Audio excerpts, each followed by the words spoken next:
Hello বন্ধুরা, welcome back to my channel. আজ অনেক দিন পরে আমি ভিডিও নিয়ে চলে এসেছি। তো আজকে আমার ভিডিওটা সম্পূর্ণ দেখতে থাকো। তো ছেলেকে নিয়ে আর হাজব্যান্ডকে নিয়ে বেরিয়ে গেলাম আমি একটুখানি ঘুরতে। ঘুরতে ঘুরতে দেখি যে স্কুটিতে তো তেল নেই, আর তেল না থাকলে ঘুরবো কী করে। আর এখানে এসে দেখছি যে কিসের এগুলো সব কার্ড ভিজিট, যাই হোক। তারপর থেকে নিয়েই তো আমার সোনাবাবু এইদিকে ঘুরছে, এদিকে পুলিশবাবু তেল নিচ্ছে। তেল না নিলে তো ঘুরতে পারবো না, আর ছেলে যেহেতু স্কুল বন্ধ, টিউশন বন্ধ, তো একটু তো ঘোরাতেই হবে। আর সঙ্গে তো মেয়ে নেই, মেয়ে গেছে ওর ঠাম্মির বাড়ি মালদাতে। তাই জন্য আমরা তিনজন আছি বলে স্কুটিতে আমরা বেরিয়ে পড়লাম ঘুরতে। তো ভাবলাম যে কোথায় যাই, একটু ছেলেকে গোগো গেম নিয়ে যাই। হাই ভগবান, বাজারের এরকম অবস্থা দেখে আমি তো অবাক। এসে দেখি সব বন্ধ। কি করব?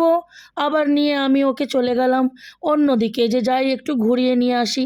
বাট হঠাৎ সেদিন এতটাই হাওয়া দিতে লাগলো যে ছেলের ঠান্ডা লাগলো। তো ও বলছে আমি তাহলে একটু চা খাবো। আর কি, বাবা তো শোনার সাথে সাথে হ্যাঁ খাক খাক, বাবার জন্য একটু মাথায় চড়ে আছে। তো দুজনকেই একটু, একজন বকাবে তো একজন ভালোবাসবে, এটাই নিয়ম, তাই না বলো? তারপর থেকে নিয়ে এখানে আমার ছেলেকে বলছি তোমার চা খাওয়া কমপ্লিট? তো বলছে হ্যাঁ মা, চা খাওয়া কমপ্লিট। তো এত ছোট ছোট বাচ্চাকে চা খাওয়া কিন্তু উচিত না, সে মাঝে সাঝে দিতে পারো, আমিও তাই করি। তারপরে ওখান থেকে ভাবলাম ছেলেকে তো গোগো গেমে নিয়ে যেতে পারিনি, বেচারার মন খারাপ। তো চলা যাক, আজকে ইডলি খেতে পারি।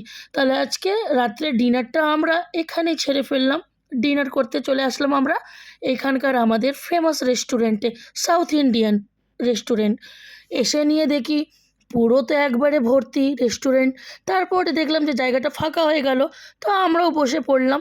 বসে পড়ার পরে দেখছি যে লোকজন তো যাওয়া আসা মানে কন্টিনিউস আছেই। তারপর থেকে আর কি, ছেলেকে মেনু কার্ডটা ধরিয়ে নিলাম। আর মেনু কার্ড কি, মাথাতে তো আমাদের মেনুটা নিয়েই আসি যে আমরা গিয়ে কি খাবো। তো আমরা তাও একটা ফর্মালিটি পালন করে নিলাম। এই ভাইটা এসছে, ভাইকে বললাম মশালা ডোসা আর একটা আর সঙ্গে হবে চিজ, কর্ন, পিৎজা। তারপরে মনে করলাম ধোসা পিৎজা খাবো না, খাবো তাহলে আমরা white sauce pasta. White sauce pasta cheesy একদম, আমার কিন্তু দারুণ লাগে। দেখতে দেখতে আমাদের খাবারটাও চলে আসলো, এদিকে ধোসা, এদিকে পাস্তা, তারপরে ইডলি। তারপরে খেতে না খেতে আমি একটু খেয়ে ট্রাই করলাম, জানি এখানকার খাবারটা কোনো কথাই হবে না, একদম নেক্সট লেভেলের খাবার হয়। তো এই যে এদিকে খাবারটা প্রায় শেষের দিকে বেরিয়ে পড়ছি। ভাই আমাকে দেখে বলছে দিদি তুমি কি ব্লগ করো? আমরা হ্যাঁ ভাই আমি ব্লগ করি, নেক্সট যখন আসবো তোমার আমি পুরোটা রেস্টুরেন্ট ট্যুর করাবো। তারপরে আমার কি খাওয়া দাওয়া কমপ্লিট, আমার তার কোনো কাজ নেই, আমি বাইরে বেরিয়ে পড়লাম।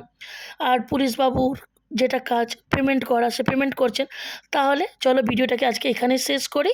আর কেমন লাগছে, যদি ভালো লেগে থাকে তাহলে চ্যানেলটাকে সাবস্ক্রাইব, লাইক, কমেন্ট, শেয়ার করে দেবে। Tata, bye bye.